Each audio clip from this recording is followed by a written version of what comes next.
sharp scent of raw iron and cold fat. You slide the steak into the pan, and the sizzle is immediate, violent. Except something is wrong.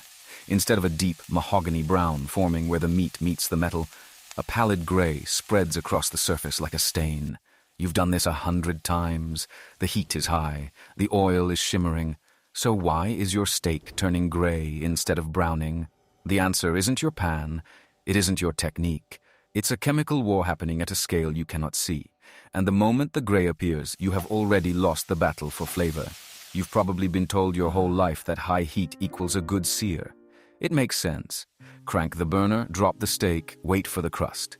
But this common belief misses a critical variable, one that a French chemist named Louis-Camille Maillard first described in 1912 in a series of papers published in Compte Rendu de l'Académie des Sciences. Maillard identified a non-enzymatic browning reaction between amino acids and reducing sugars. It requires a specific temperature window, not just hot, a precise range between 140 and 165 degrees Celsius. Below that, the reaction simply never starts. But here's the chemical surprise. The Maillard reaction isn't the only thing happening in that pan. The moment a wet piece of meat hits a hot surface, energy transfers from the metal into the meat's surface moisture. Water boils at 100 degrees Celsius. Until that surface water has completely evaporated, the meat's temperature cannot rise above the boiling point of water.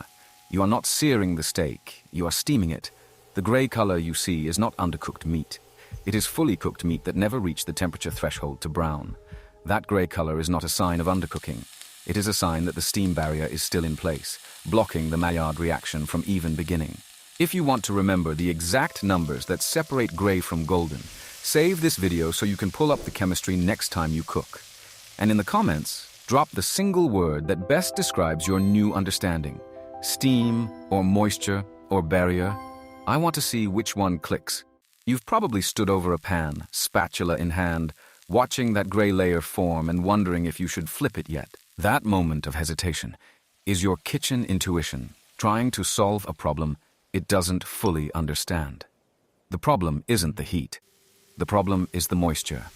Every gram of water on the surface of that steak must vaporize before the Maillard reaction can begin. A wet steak dropped into a screaming hot pan will still turn gray for the first 30 to 45 seconds. That's the time it takes for the steam barrier to collapse. Now watch what happens at the molecular level. Myoglobin, the protein responsible for the red color in raw meat, denatures at around 60 to 70 degrees Celsius. As it unravels, it loses its ability to hold oxygen. The color shifts from deep red to a dull, cooked, brownish gray. This is why the gray appears so evenly across the surface. Myoglobin denatures uniformly when the meat reaches that internal temperature, even if the pan is nowhere near hot enough for browning. The gray color is not a failure of heat. It is a signal that your steak has already cooked through the first layer of protein structure without ever triggering the flavor-forming reactions. But there's a twist. The pan temperature drops the moment you add the steak. A single piece of meat at refrigerator temperature can lower a preheated pan's surface temperature by 50 to 80 degrees in seconds, depending on the pan's thermal mass. This is why thin pans fail. They cannot maintain heat through the initial temperature drop. You are not fighting the steak. You are fighting the thermal inertia of your cookware. A heavy cast iron or thick stainless steel pan holds enough energy to recover from the cold meat shock. A thin, non-stick pan loses its heat and never fully recovers. The gray layer sets in because the pan temperature falls below the Maillard threshold and stays there. Remember that steam barrier? It takes about 45 seconds of continuous high heat to boil off the surface moisture from a properly dried steak.